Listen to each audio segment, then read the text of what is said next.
Kamala Harris is trying to stage her political comeback after her astounding loss in 2024. However, the Democrats aren't necessarily happy about all of this, and with good reason. But with recent turmoil in the stock market, with recent tariff and trade wars, they have found what could be an effective line of attack against Donald Trump. And this is what Kamala Harris is trying to glom onto. So what I want to see here is a little bit of reaction from the Democrats that don't like Kamala Harris at all, the Young Turks, and let's see how this all shakes out. But before we begin, don't forget to like and comment on this video so we can break through the algorithms. Here we go. We are seeing organizations stay quiet. We are seeing those who are capitulating to clearly unconstitutional threats. And these are the things that we are witnessing each day in these last few months in our country. And it understandably creates a great sense of fear. Because, there were many things that we knew would happen. Many things. I'm not here, so I told you so.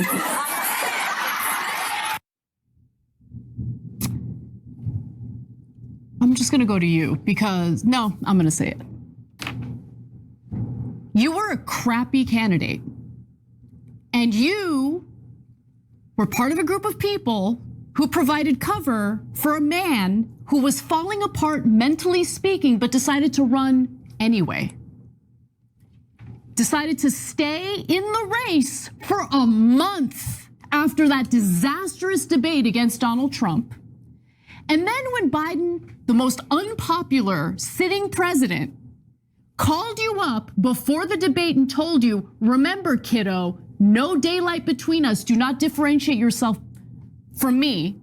You listened. So to sit there or stand there and give a speech about, oh, I told you so, I told you so. These are the worst people, man. They really are, okay? No, we all knew what Donald Trump was. We all knew. And for all the Democratic ass kissers out there who provided cover for the bad behavior of that administration, they directed their ire toward people like us who kept warning the Democrats, you're gonna lose to Trump, you're gonna lose to Trump, you're pushing unpopular policies, you're gaslighting Americans on the issue of immigration. If you do that, that creates an opening for someone like Donald Trump to come in and do what he's doing in regard to mass deportations, do what he's doing in regard to literally deporting people before they even have a single day in front of a judge to adjudicate whether or not they're undocumented, to adjudicate whether or not they're actually gang members. Yeah. So for all, by the way, all the left-wing media folks who directed their ire toward me, and they're like, oh, you see that? Anna's getting what she wants. No, I'm not getting what I wanted. I wanted Democrats to stop gaslighting American citizens and acknowledge what was going on in the country and provide their solutions for it. Too much to ask for. Too much to ask for. Anna's the problem. Oh, big, strong, big, bad Anna. With all of her power, she's the one who swung the election, right? I can't stand these people. They're the worst. They're the worst. Okay. Let alone me. I'm gonna start with a small thing and then get bigger. So first, I also can't stand her dramatic pauses that never lead to anything. Like, you're supposed to do the pause if you're really gonna deliver a point. Like, I can't stand them. Every politician is taught this. She's so bad at it. They're always anticlimactic. Okay, that's minor. Now you get to the laugh, right? So guys, if anyone can say told you so, I would argue that it's us. And I would say even more specifically me, okay? So why? And then let's talk about the difference in the told you so's. Number one, a year and a half ago, we started a campaign, now even longer, I think, to get Biden out of the race. Why? Because we weirdly hate Biden? No, I mean, I'm not a fan of Biden's, but the reason to get him out of the race that early was because he was gonna lose to Trump.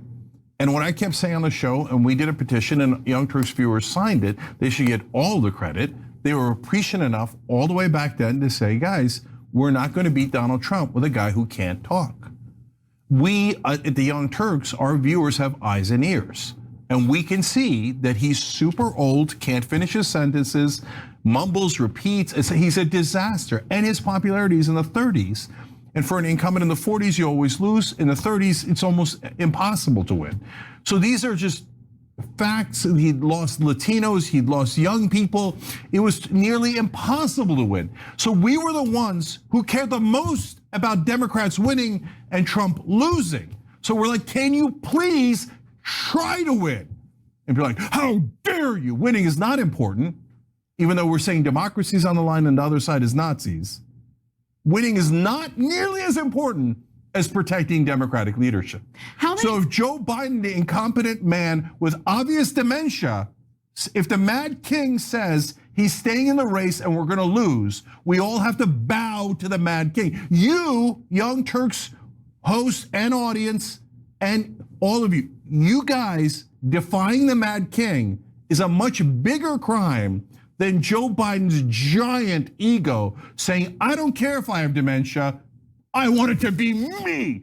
I love the infighting of the left, right? The only thing they're really upset about is that Kamala Harris actually lost, right? They don't really care about the policies because, as Anna Kasparian points out there, right? She actually points out the craziness of the wide open borders, but she's against all of the deportations. She actually points out the craziness of California's, policies on robbery and theft and criminality, right? But she's still going to come out and vote for all of the candidates, right? So the only thing they're really upset about is the simple fact that they lost, right? They would have been happy with Joe Biden still being president, or rather his handlers, right? As long as he would have won. But the simple fact that he lost, now of course they're all going to go ahead and play Monday morning quarterback, saying, see, we all knew he wasn't going to win, right? But guess who didn't? Every single mainstream media outlet, every single tech CEO, every single prominent Democrat who was unwilling to go against the system, they didn't agree with you. And they're the ones who are in control of the Democrat Party, between the superdelegates, between the big money donors, right? And yes, it was that disastrous debate that exposed the truth about Joe Biden's condition. And then, of course, they had to backtrack. And now that the whole thing is over, you have the books coming out, right? They're actually blaming the media,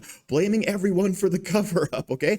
How about we never let it get that bad again? And of course, that's the decent point the Young Turks are actually making here, all right? All this gaslighting, all of the powers that be in the party, they need to be destroyed completely, right? They have to be undone. They shouldn't be able to have that type of power and control over our political system. But of course, the cogs, the gears, the ones that are run and greased by the Democrat Party, they are never going to change. And honestly, I hope they don't. We all know there was no grassroots effort to get Kamala Harris elected, right? There was no process, right? There was no primary. They just anointed her and then bam, she was the candidate. And by the way, as far as Kamala Harris goes, we all know she was terrible, right? But she actually ran the best campaign she possibly could because she couldn't speak in public, right? She couldn't have big draws at events. She had to attach herself to concerts, for goodness sake, just to get people to show up and listen to her, right? There was no popularity there. But it actually frightens me that given the time frame they had, given how awful she actually was, they did as well as they actually did. So of course, we have to take this as a teachable moment. The reason she lost is because Latinos, the youths, and the white vote all turned against Joe Biden, Kamala Harris, the Democrats, etc., and luckily enough went for Donald Trump. So thank goodness that actually happened, and we got to keep that momentum going forward. So thank you very much for watching. Don't forget to like, share, comment, subscribe, and say hi to your mom for me.